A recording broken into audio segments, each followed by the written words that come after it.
अस्सलाम वालेकुम स्टूडेंट्स। उम्मीद करता हूँ अब तमाम बच्चे खैर आफ़ियत से होंगे। अल्लाह ताला आप सबको अपने हिफ्ज़ो अमान में रखे।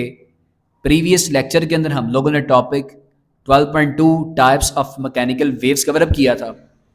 आज के इस लेक्चर के अंदर हम लोग 12.3 टॉपिक नेम है इसका terms and parameters of waves, इसे इंशाल्लाह डिटेल में कवर अप करेंगे।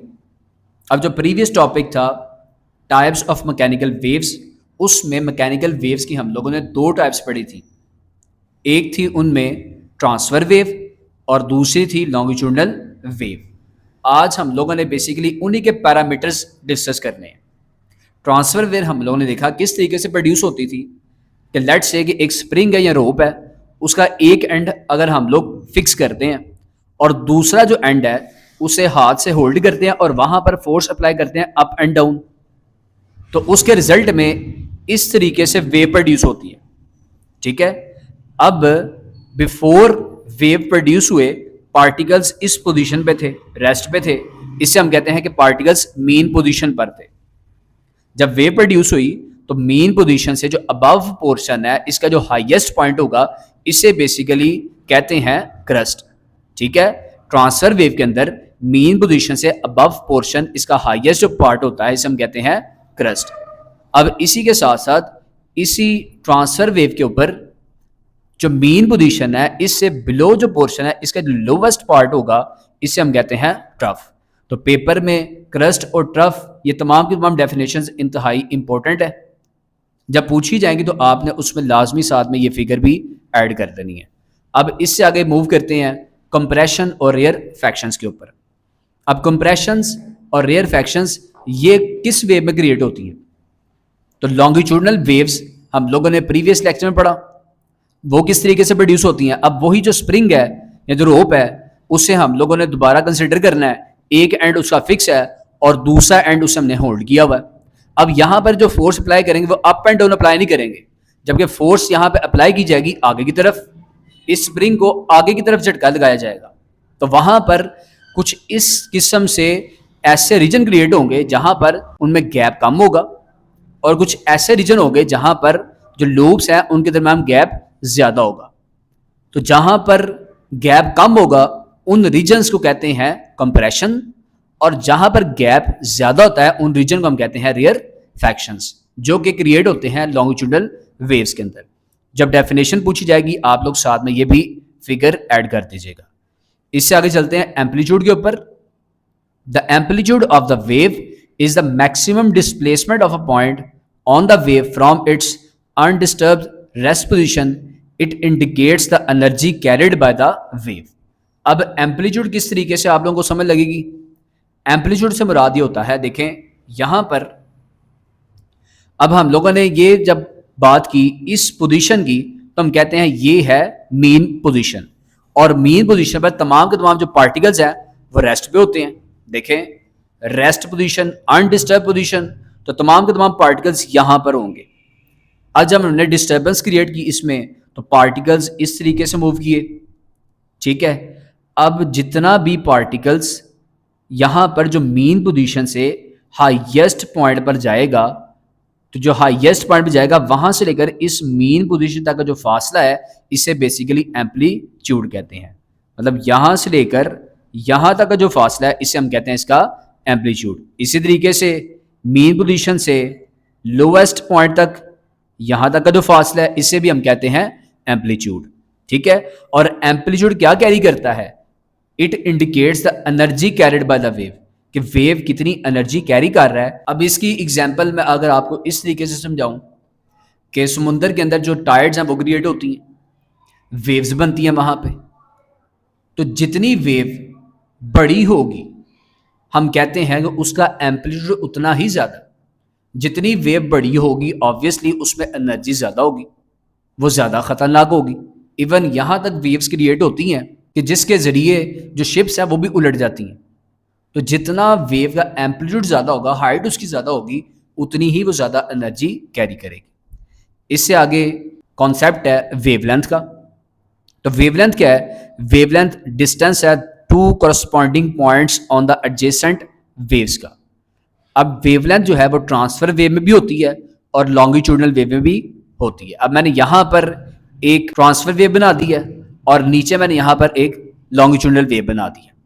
अब उसने कहा distance between two corresponding points. अब देखें ये भी क्रस्ट है और ये भी क्रस्ट है, तो ट्रांसफर वेव के अंदर किसी भी दो एडजेसेंट या कंसेक्यूटिव क्रस्ट के दरमियान का फासला उसे हम कहते हैं वेव लेंथ, और उसे इस साइन से रिप्रेजेंट करवाते हैं और इसे लैम्डा भी कहा जाता है। ठीक है, दो कंसेक्यूटिव क्रस्ट का या दो कंसेक्यूटिव ट्रफ के दरमियान का जो फासला है इसे हम कहते हैं वेव लेंथ। और इसी तरीके से अगर लॉन्गिट्यूडनल वेव की बात की जाए तो इसमें जो कंप्रेशंस और रेयरफैक्शन होती हैं, तो अब किसी भी दो कंसेक्यूटिव कंप्रेशंस का आपस में फासला ये भी वेवलेंथ होता है, या किसी भी दो कंसेक्यूटिव रेयरफैक्शन के दरमियान का जो फासला है इसे भी हम क्या कहेंगे, ये है वेव लेंथ। अब देखें जो यहाँ पे चूंकि लेंथ की बात हो रही है तो 9th क्लास में आप लोगों ने डिस्कस किया था बेस यूनिट्स के अंदर जो लेंथ होता है उसका यूनिट होता है मीटर, हेंस वेवलेंथ का यूनिट आ जाएगा it's SI unit is metre, जिसे हम स्मॉल एम से रिप्रेजेंट करते हैं। अब मूव करते हैं पेज नंबर 38 के ऊपर। पेज नंबर 38, इस पर सबसे पहले डेफिनेशन मौजूद है फ्रीक्वेंसी की और इससे बिल्कुल आगे है वेव पीरियड की। बच्चों फ्रीक्वेंसी को स्मॉल एफ से रिप्रेजेंट करवाते हैं, जबकि जो वेव पीरियड है इसे कैपिटल टी से रिप्रेजेंट करवाते हैं। अब फिज़िक्स के अंदर आप लोगों ने स्मॉल लेटर्स और कैपिटल लेटर्स का ख्याल रखना है। देखें 9th क्लास में हम लोगों ने पढ़ा था जो कैपिटल एफ है वो फोर्स को रिप्रेजेंट करवाता है। ठीक है, इसी तरीके से यहाँ पे अगर मैं बात करूँ जो स्मॉल टी है वो टाइम को रिप्रेजेंट करवाता है। यहाँ पर कैपिटल टी जो है ये वेव पीरियड को रिप्रेजेंट करवाता है। इससे मुराद कि जो वेव का एक टाइम होगा उसे हम स्पेसिफिकली कैपिटल टी से रिप्रेजेंट करवाएंगे ताकि इसे सिंपल टाइम से डिफरेंशिएट किया जा सके। अब कॉन्सेप्ट सीखते हैं कि फ्रीक्वेंसी क्या है और वेव पीरियड क्या है। ये दोनों आपस में एक दूसरे के उलट होंगे। फ्रीक्वेंसी से मुराद ये होता है, एक एग्जाम्पल कोड करता हूँ मैं आपके लिए, कि किसी क्लासरूम के अंदर 10 मिनट के अंदर कितने स्टूडेंट्स एंटर हो रहे हैं, ये होगी उसकी फ्रीक्वेंसी। अगेन रिपीट करता हूँ, किसी क्लास के अंदर 10 मिनट के अंदर कितने नंबर ऑफ स्टूडेंट्स एंटर हो रहे हैं उसे हम कहते हैं फ्रीक्वेंसी। अब ये वाला चैप्टर जो कि बेस कर रहा है वेव के ऊपर, तो वेव की फ्रीक्वेंसी क्या होगी कि एक सेकंड के अंदर कोई एक फिक्स पॉइंट कर लें, एक सेकंड के अंदर इस पॉइंट के अंदर से कितने वेव साइकिल्स पास करेंगे। एक कंप्लीट जो वेव साइकिल होता है उसमें इस तरीके से क्रस्ट होता है और ट्रफ होता है। अब वेव जो है वो आगे की तरफ मूव करती है, इट्स मीन कि इस पॉइंट के अंदर से एक सेकंड में जितनी नंबर ऑफ वेव साइकिल्स पास करेंगी वो होगी वेव की फ्रीक्वेंसी। अब डेफिनेशन यहाँ पे लिखी हुई है, the frequency of a wave is the number of complete wave cycles that pass a fixed point in 1 second. अब फ्रीक्वेंसी का जो यूनिट है वो है हर्ट्ज। आप यूनिट लिखेंगे यहाँ पे, it is measured in hertz, जिसे कैपिटल एच और स्मॉल जी से रिप्रेजेंट करवाते हैं, जबकि 1 हर्ट्ज जो है वो इक्वल होता है 1 वेव पर सेकेंड। ये है फ्रीक्वेंसी की डेफिनेशन। अब पढ़ते हैं वेव पीरियड, इसे टाइम पीरियड भी कहते हैं। देखिए फ्रीक्वेंसी की बात हुई कि किसी स्पेसिफिक टाइम के अंदर कितने नंबर ऑफ स्टूडेंट्स किसी क्लासरूम में एंटर हो रहे हैं। अब यहाँ पर उलट कर लेते हैं। अब हम कहते हैं कि 10 स्टूडेंट्स को एक क्लासरूम में एंटर होने के लिए कितना टाइम लगा, वो होगा उसका टाइम पीरियड। अब वेव की अगर मैं बात करूं तो एक जो साइकिल है, एक जो कंप्लीट साइकिल है, ये इस फिक्स्ड पॉइंट में से कितनी देर के अंदर से पास करेगा, उसे 1 सेकंड लगता है या 2 सेकंड्स लगते हैं, तो ये इस वेव का टाइम पीरियड या उसे हम कहते हैं वेव पीरियड होगा। Time required to complete 1 wave to complete one wave pass a fixed point is called wave period.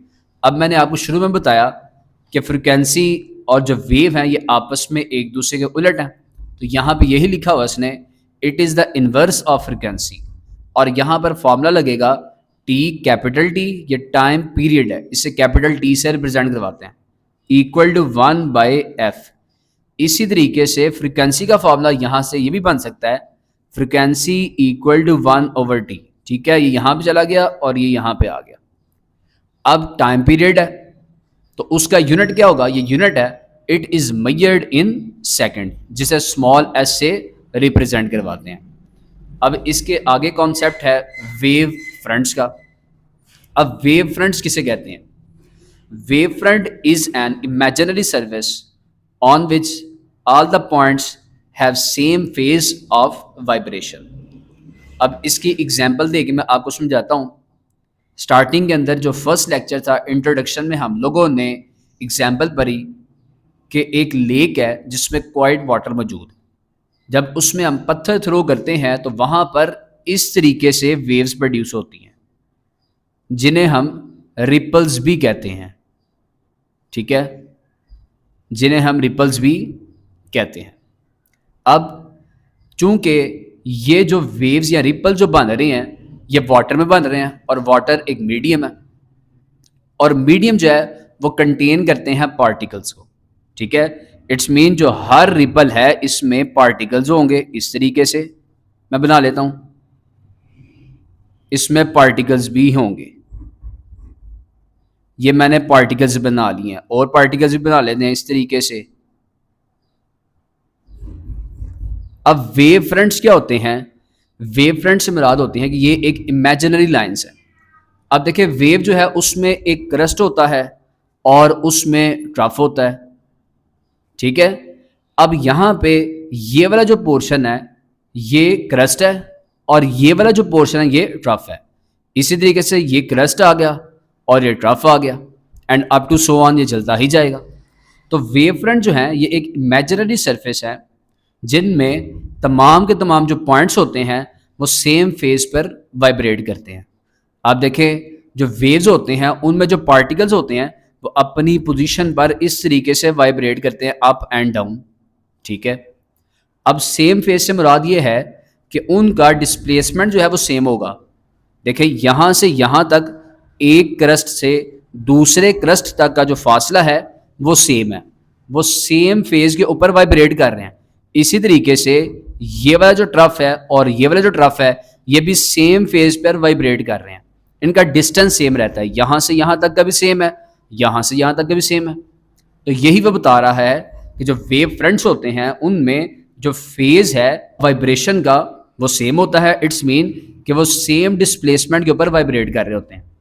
और उसके बाद उसने कहा एंड डायरेक्शन ऑफ मोशन। अब देखें, यहाँ से इस तरीके से वेव बनेगी, यहाँ से इस तरीके से वेव बन जाएगी, इस तरीके से वेव बन जाएगी, और यहाँ पे इस तरीके से वेव प्रोड्यूस हो जाएगी। अब देखें, जो वेव्स बन रही हैं उनकी डायरेक्शन भी सेम है, तो इन्हें ही हम वेव फ्रंट्स कहते हैं। अब देखें, जब हम लोगों ने पत्थर को पानी में ड्रॉप करना है, तो लेट से यहाँ पे पत्थर जो है वो ड्रॉप हुआ। अब जब पत्थर ड्रॉप यहाँ पे होगा तो सबसे पहला जो रिपल बनेगा, जो सबसे पहला रिपल होगा, उसी की वजह से आगे भी रिपल्स बनेंगे, क्योंकि जो वेव्स हैं वो एनर्जी को कैरी करती हैं। अब जो वेरी फर्स्ट रिपल बनेगा ये एनर्जी को चूंकि कैरी करेगा अगले रिपल पर, तो ये leading edge of the wave भी कहलाते हैं। It represents the leading edge of the wave as it travel through a medium, जैसा कि ये मीडियम के अंदर से ट्रेवल करते हैं, एज लाइक वाटर एक मीडियम है। इसके बाद टॉपिक का नेम है wave speed and wave equation. अब देखें, वेव स्पीड नाम से ही जाहिर हो रहा है कि वेव की स्पीड क्या होगी। तो वेव स्पीड की डेफिनेशन हम लिखेंगे, is the rate at which the wave propagates through a medium. अब प्रोपगेट से मुराद होता है कि ट्रैवल करना। अब वेव किस स्पीड से ट्रैवल कर रही है किसी मीडियम के अंदर, वो वेव की स्पीड होगी। अब 9th क्लास के अंदर हम लोगों ने स्पीड का एक फॉर्मूला पढ़ा था, यहाँ पर वही लिखते हैं, as speed equal to distance travelled by time taken अब let us consider a wave. अब एक वेव की अगर बात की जाए तो उसमें जो डिस्टेंस होता है, जो उसका फासला होता है, वो हम लोगों ने अभी रिसेंटली पेज 37 में पढ़ा कि उसे वेव लेंथ से रिप्रेजेंट करवाते हैं। ये वाला वेव का जो फासला होता है उसे वेव लेंथ से रिप्रेजेंट करवाते हैं। और इसी तरीके से जो वेव का टाइम है हम लोगों ने यहाँ पे पढ़ा कि उसे टाइम पीरियड से रिप्रेजेंट करवाते हैं, कैपिटल टी से। अब सिंपल अगर फॉर्मूला देखें तो v equal to S over T होता है। स्पीड को v से रिप्रेजेंट करवाते हैं। सिंपल अगर डिस्टेंस की बात करें तो कैपिटल एस यूज होता है। इसी तरीके से अगर टाइम की बात करें वेव के अलावा तो स्मॉल टी से रिप्रेजेंट करवाते हैं। अब चूंकि यहाँ पर वेव की स्पीड हो रही है तो फिर वहाँ पर हम चेंज कर लेंगे किसको, डिस्टेंस को लैम्डा के साथ और टाइम को कैपिटल टी, टाइम पीरियड या वेव पीरियड के साथ। अब इस इक्वेशन में ये वैल्यूज पुटअप कर लेते हैं तो v इक्वल टू आ जाएगा lambda divided by capital T. अब अभी हमने रिसेंटली पढ़ा कि जो टाइम होता है वो फ्रीक्वेंसी का रेसिप्रोकल होता है। इसी तरीके से मैंने आपको फॉर्मूला बताया था कि अगर 1 ओवर टी करते हैं तो वो f के बराबर होगा। तो यहाँ पर वही देखें कि यहाँ पर जो t है वो डिनोमिनेटर में है। इट्स मीन कि 1 ओवर टी है जो कि इक्वल होता है f के। हैंस यहाँ से पुट करते हैं तो फॉर्मूला बन जाएगा v equal to F lambda. So v equal to F lambda, ये हम लोगों ने इक्वेशन टाइप कर ली है, जहाँ पर जो v है वो वेव की स्पीड है जिसका यूनिट आएगा मीटर पर सेकंड ms-1। फ्रिक्वेंसी इसका यूनिट हम लोगों ने ऊपर पढ़ा हर्ट्ज होता है और लैम्डा इसका यूनिट हम लोग पेज 37 में पढ़ चुके हैं जो कि है मीटर। अब इस इक्वेशन को हम कहते हैं वेव इक्वेशन। इसकी डेफिनेशन भी आप लोग लिखें, काफ़ी ज़्यादा ये इंपॉर्टेंट है और इवन ये लॉन्ग के लिए भी आ जाता है। ये वाला जो टॉपिक है ये लॉन्ग के लिए भी पेपर में पूछा जा सकता है। तो वेव इक्वेशन की डेफिनेशन इसके बाद आप फौरी लिखेंगे, that is the relationship between velocity, frequency and wave length is called wave equation. This is use to calculate the wave speed. यहाँ पर बच्चों हमारा लेक्चर टॉपिक 12.3 का फिनिश होता है। नेक्स्ट लेक्चर में इंशाल्लाह टॉपिक 12.4 स्टार्ट करेंगे, जिसकी वीडियो का लिंक भी मैं आपको इंशाल्लाह डिस्क्रिप्शन में प्रोवाइड कर दूंगा। अपनी बहुत सी दुआओं में याद रखिएगा। अल्लाह ताला आप सबको अपने हिफ्ज़ो अमान में रखे। अल्लाह हाफ़िज़।